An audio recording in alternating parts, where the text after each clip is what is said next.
NATO, originally established with the aim of collective security, has instead fostered widespread instability across the Atlantic and Eastern Europe. Poland and Romania, NATO members that are closest to Ukraine, have stationed F-16s at their bases, further inflaming tensions. This provocative move starkly contradicts the principle of collective security, endangering more territories and civilian lives. It is sheer folly to believe that Russia will passively accept NATO's reckless actions.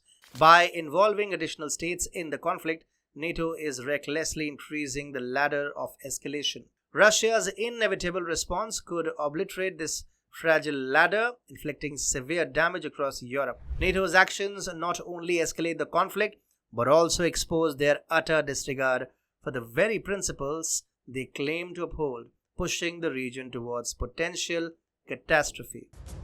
Welcome to TFI Global, the antidote to mass delusion. NATO, along with its proxies, has shamelessly escalated tensions by orchestrating long-range strikes and terror attacks within Russian borders. There was a series of terror attacks in Russia's Dagestan region on June 23, 2024. Gunmen targeted a synagogue, churches, and a police post, killing at least 20 people, including police officers and civilians. This reckless aggression not only violated international norms but also jeopardized global stability.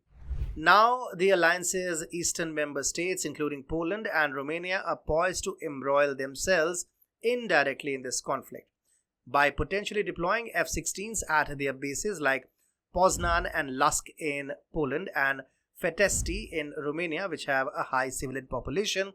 NATO is not only endangering civilian populations but also inviting catastrophic retaliation. The F-16 Fighting Falcon is a single-engine multi-role fighter jet known for its agility and versatility.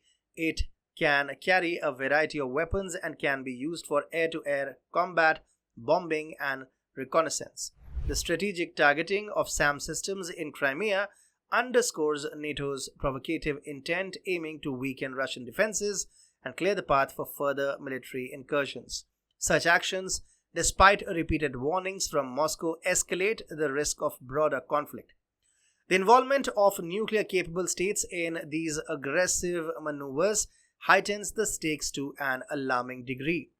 NATO's coordinated efforts with Western powers reveal a calculated push towards confrontation, aggravating tensions and endangering global security. Critics condemn Western policies that fuel this dangerous escalation. Persistent anti-Russian sentiments, exemplified by leaders like Italian Prime Minister Giorgia Meloni and Francis Macron, reflect a myopic and dangerous approach that ignores the complexities of international relations. Across Europe, anti-Kremlin rhetoric is getting stronger, fostering a climate of suspicion and tensions between NATO and Russia. These NATO governments champion a more hostile foreign policy towards Russia, prioritizing nationalistic interests over fostering cooperation. This antagonistic approach deepens the existing rift between Europe and Russia, contributing significantly to the region's growing instability. Diplomatic efforts, once seen as the cornerstone of European security, is being neglected, their effectiveness undermined by the atmosphere of fury within Europe.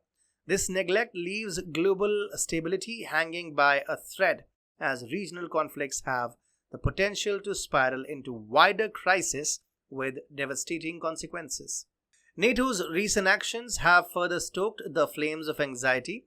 Troop buildups near Russia's borders and increased military exercises are seen by some as a deliberate flexing of muscle, a provocative act that pushes the boundaries of acceptable deterrence. The ethical and moral ramifications of this situation are undeniable. On one hand, Europe is calling for peace, and on the other, NATO is continuously building arms. The very act of preparing for war increases tensions, thus pushing the parties into a serious conflict. Western foreign policymakers demonstrate a troubling resilience against shifts in political leadership, maintaining a steadfast course of hostility towards Russia. The only thing that has been persistent in Europe is hatred and unnecessary hostility towards Russia. This stubborn adherence to aggressive tactics undermines peace efforts and perpetuates a cycle of conflict. As tensions mount, urgent calls for international cooperation and dialogue fall on deaf ears. Putin's peace proposal was rejected by NATO as well. The geopolitical implications of NATO's actions, particularly in Eastern Europe, necessitate a sober reassessment of global priorities to avoid catastrophic consequences. Continued aggression by NATO and its allies risks plunging Ukraine and its nearby areas into a devastating conflict with global repercussions. It is imperative that Western leaders start prioritizing peace over provocation, lest they be remembered as the architects of their own undoing.